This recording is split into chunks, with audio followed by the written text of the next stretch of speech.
Going the distance with English. Measuring in miles and more. Hello, and welcome back to our series on learning English. In this video, we're going to dive into a very practical and useful topic: how to express measurements in English. Specifically, we'll focus on measuring distance, weight, and temperature using the numbers we've previously learned from 21 to 100. So, let's get started. To begin, let's talk about how to express distance.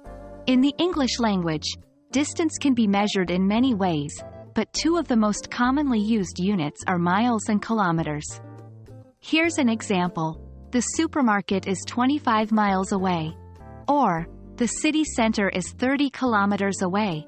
Remember, in English-speaking countries, miles are often used more frequently than kilometers, especially in the United States.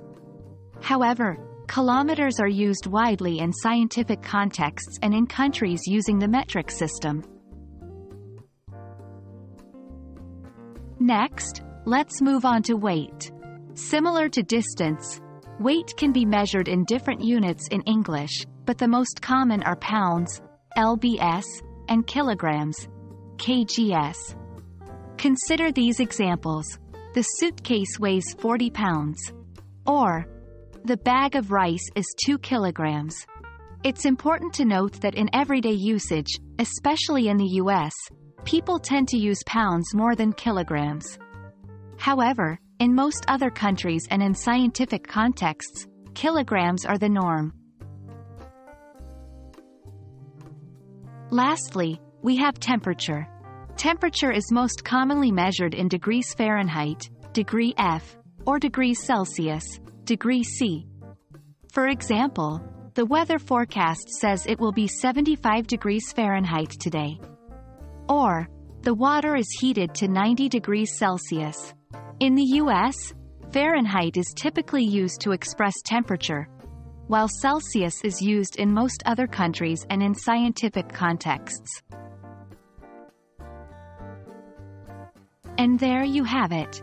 You've learned how to express measurements in English, focusing on distance, weight, and temperature. Remember, it's not just about knowing the numbers but also understanding the units we use with them.